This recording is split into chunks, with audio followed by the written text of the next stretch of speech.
Domingo 16 de marzo de 2025. Tres mensajes del Evangelio de hoy, tomado del Evangelio de San Lucas, capítulo 9, versículos del 28 al 36. En aquel tiempo, tomó Jesús a Pedro, a Juan y a Santiago, y subió a lo alto del monte para orar. Y mientras oraba, el aspecto de su rostro cambió, y sus vestidos brillaban de resplandor. De repente, dos hombres conversaban con él.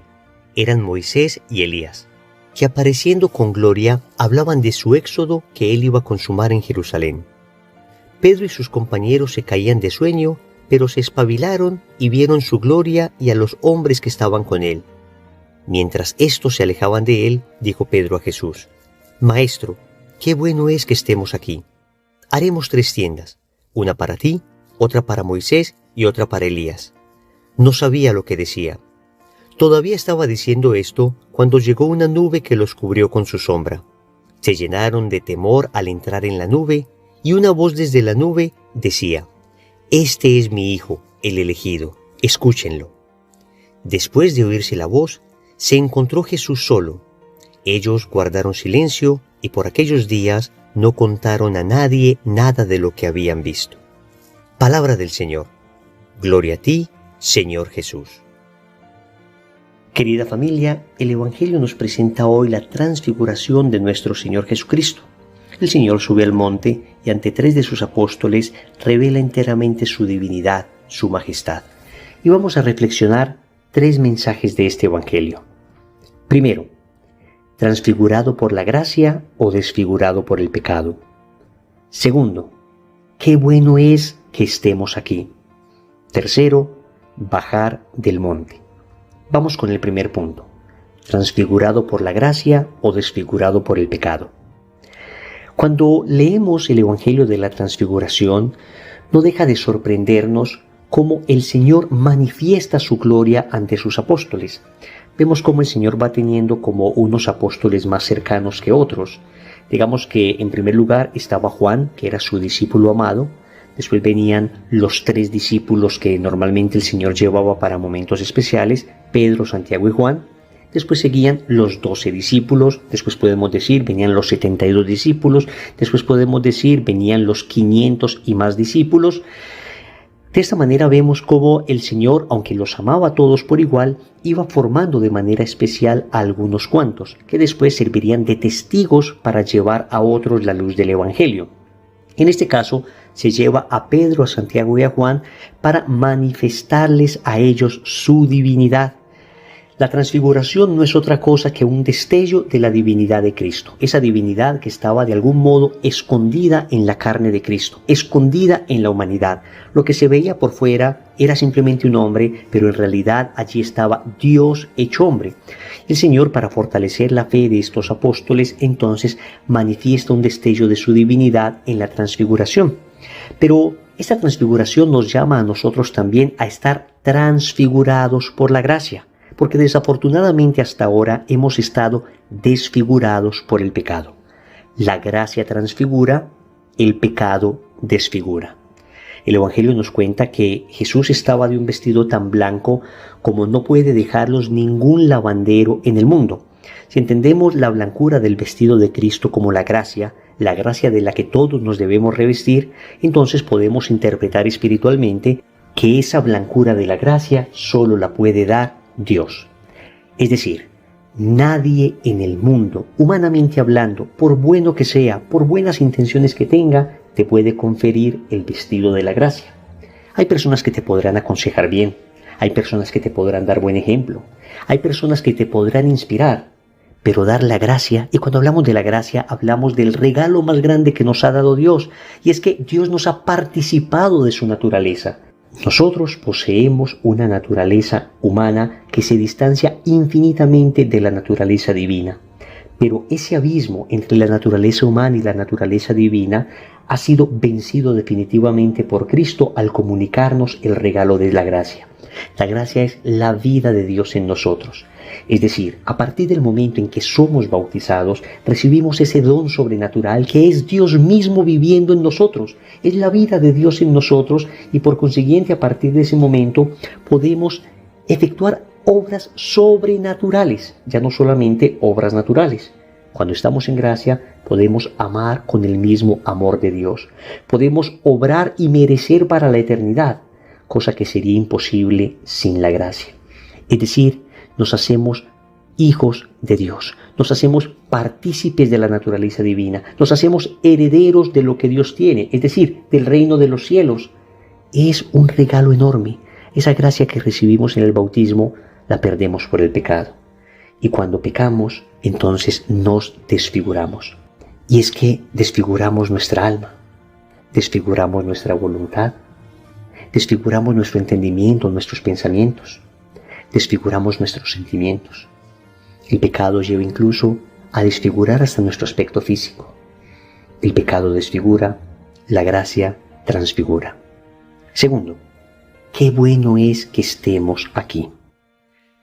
En medio de la transfiguración aparecen Moisés y Elías representando la ley y los profetas. Cuando en el Antiguo Testamento se quería resumir todo su contenido, se hablaba de la ley y los profetas. La ley representada por Moisés, los profetas representados por Elías. Ellos circundaban a Jesús, rodeaban a Jesús, de tal manera que podemos decir que en Jesús está el culmen de la ley y los profetas. Viendo esto, Pedro, siempre tan impulsivo, siempre tan sincero, exclama: qué bueno es que estemos aquí. Haremos 3 tiendas, una para ti, otra para Moisés y otra para Elías. Esa actitud de Pedro no es sino el desbordar de un alma que ha experimentado las delicias del amor de Dios. Estar con Cristo es lo mejor que te puede pasar. Aquellos que hemos experimentado un proceso de conversión, es decir, que estamos en el proceso de pasar de la oscuridad a la luz, que hemos probado tal vez las, entre comillas, delicias que el mundo ofrece, nos damos cuenta que no son nada en comparación a las verdaderas delicias que Cristo te ofrece. Delicias del Evangelio, insuperablemente mayores a cualquier placer que el mundo te pueda ofrecer, y nos hace exclamar: qué bueno es que estemos aquí. Estar con el Señor es bueno. Es más, estar con el Señor es lo más bueno que te puede pasar, y no solo de cara a la eternidad, porque algunas personas pensarán que aquellos que siguen al Señor son personas que se acostumbran a una vida acá más o menos sufrida, a una vida pues muy triste, con la esperanza de que en la eternidad vivirán felices. No es así. Quien empieza a vivir con Cristo desde la tierra comienza a saborear las delicias del cielo. Por supuesto que habrá cruz, por supuesto que habrá luchas, por supuesto que habrá momentos difíciles, pero es que ¿acaso cuando estábamos en el mundo no los teníamos? ¿Acaso mientras nos revolcábamos en la mugre buscando el placer, el poder, el tener, no vivíamos también llenos de tristezas, dolores, angustias, llenos de problemas? Seguir a Cristo no significa que no tendrás ningún problema.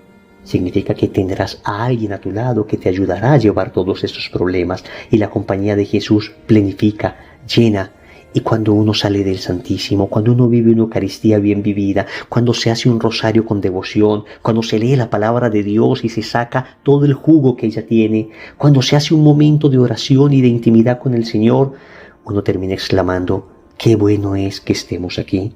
Incluso cuando la sensibilidad se acaba, porque el Señor también va a llevarte a purificar tu sensibilidad espiritual.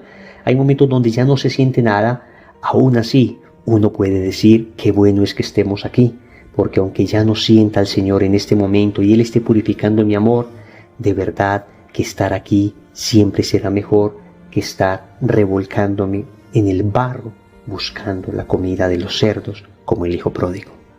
Tercero, bajar del monte. El Evangelio termina diciendo que Jesús y estos 3 apóstoles bajaron del monte. Inicia el Evangelio diciendo que suben al monte. El monte en el Evangelio significa el encuentro con Dios, aquel lugar donde el alma se eleva al cielo. Pero hay que bajar del monte. Ellos no se quedan en el monte. Hay que bajar del monte después de haber experimentado las delicias de Dios. Es importante entender esto porque muchas veces nosotros quisiéramos quedarnos absortos en la oración, absortos en los momentos de intimidad con el Señor, y nos quisiéramos como desconectar definitivamente del mundo. Es lo que algunos despectivamente han llamado la fuga mundi, es decir, el huir del mundo. Pues nosotros estamos llamados a ser sal de la tierra y luz del mundo. Estamos llamados a tener esos instantes de intimidad con el Señor, pero no para desconectarnos del mundo, sino para nutrir al mundo con aquel que nos ha llenado a nosotros, para reflejar a Cristo después de haberle recibido, para iluminar después de haber sido encendidos, para dar sabor después de haber recibido nosotros aquel que le dio un sentido a nuestra vida. Hay que bajar del monte, subir al monte, llenarnos de Cristo y bajar del monte y dar a ese Cristo del que nos hemos llenado. No te desconectes de la realidad. Habrá algunas personas a las que Dios llama a un trato especial con Él, algunos que están llamados a ser contemplativos, a ser ermitaños. Será una pequeña minoría, pero la inmensa mayoría de cristianos estamos llamados a bajar del monte para ser presencia de Cristo en medio de una sociedad que cada día vive más en oscuridad. Oremos. Hoy, amado Señor, te suplico me concedas la gracia de vivir transfigurado, que alejes definitivamente el pecado de mi vida, que me des la fuerza para luchar contra él, que pueda resistir todas las tentaciones para nunca perder el bello traje transfigurado de la gracia, para nunca estar desfigurado por el pecado. También te quiero suplicar, Señor, que me llenes de esos momentos espirituales contigo, que me unas tan profundamente a ti, que pueda experimentar las delicias de tu amor, de tal manera que esto me sirva para los momentos de crisis, para los momentos de prueba, que en los momentos de consuelo me prepare para los momentos del dolor y de la prueba, Señor. Finalmente, concédeme la caridad que necesito para bajar del monte e ir a mis hermanos a dar aquello que he recibido en la oración, en el contacto contigo, que no me quede con esas bendiciones para mí, sino que las lleve a todas las personas. Señor, dame lo que me pides y pídeme lo que quieras. Amén. Recordemos entonces, primero, transfigurados por la gracia o desfigurados por el pecado. Segundo, qué bueno es que estemos aquí. Tercero, bajar del monte. Compromiso. Hoy vamos a buscar el sacramento de la reconciliación. En el nombre del Padre, y del Hijo, y del Espíritu Santo. Amén.